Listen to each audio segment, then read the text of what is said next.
to awaken beings to the truth of their divinity,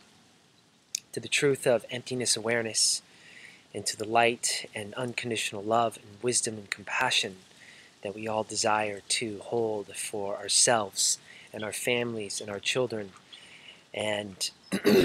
this planet that we humbly call home for just a brief moment in time. So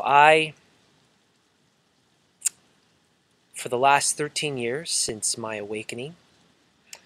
I have traveled the globe to about 24 different countries, walking the ley lines, walking the dragon lines, what they call in Asia, understanding the relationship between the magnetic fields and the electrical energies that we have created through the human co-creations and the grid, and its relationship to the universe and cosmic energies that are aligned in many different sacred sites around the world, some of which many of you have been drawn to. And there was a great awakening that happened in my life when I was 20 years old, which propelled me to go on this journey. I spent quite a few of those years in the Nepalese region of the Himalayas and spent quite a bit of time traveling all across the planet to many different world religions, indigenous pathways, connecting with different sound healers and shamans and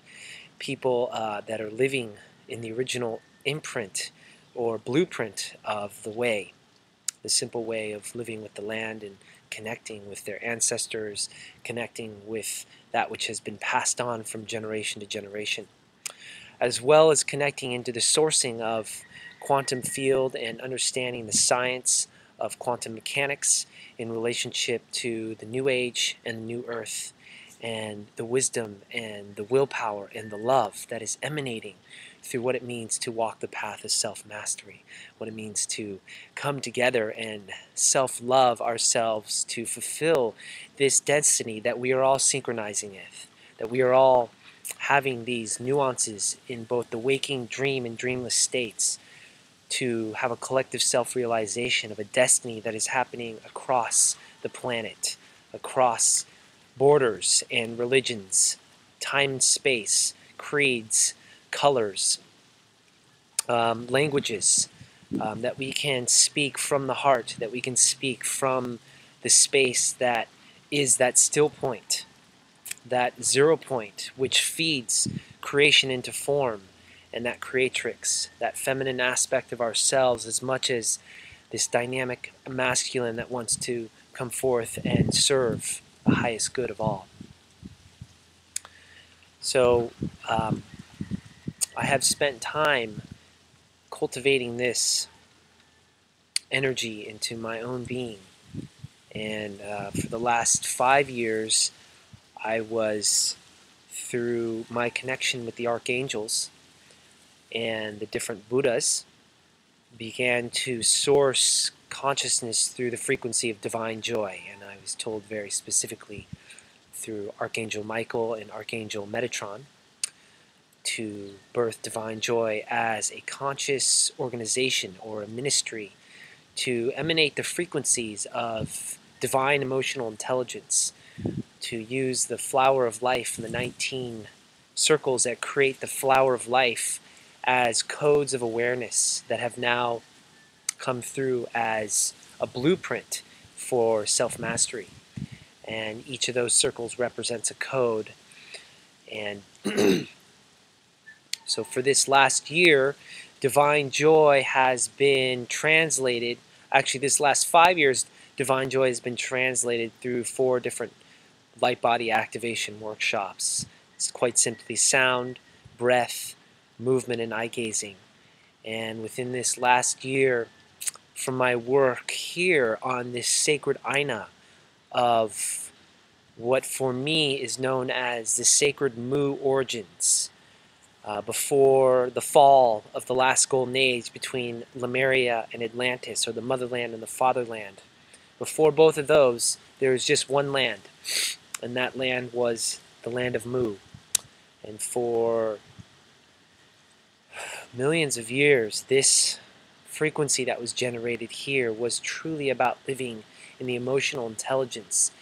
of the moment, the frequency of cultivating our connection with the divine and all that is. In every moment,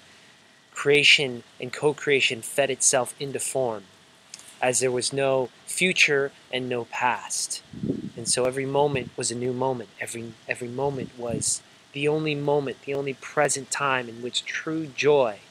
true bliss, true love could fully express itself in the form. And so the creations were so connected to the morphogenic field of the sacred earth and how it seeded itself, and the devas and nature spirits as they spilled forth and assisted us as we created and co-created with them divine intelligence into form that served a harmonic convergence with everything else that was in our field um, of our particular hologram at that time. And so divine joy has now translated into these trainings, which began at the beginning of 2009, which have moved us into how I can best offer all the experiences that I've had in all my travels and my journeys and sitting with many different masters on the inner planes and connecting with ones in the physical to translate not just workshops but also help to train and help people to understand not just how we can be in this vibration of the heart, but also the wisdom and the knowledge and our will, how to activate our will to serve this greater collective field and understand how we're responsible for the next 7 to 13 generations, for the golden age that is emanating through us as we are the living light acupressure points all across this planet. As we awaken, we become those lineage holders that then get passed on to our children and our children's children,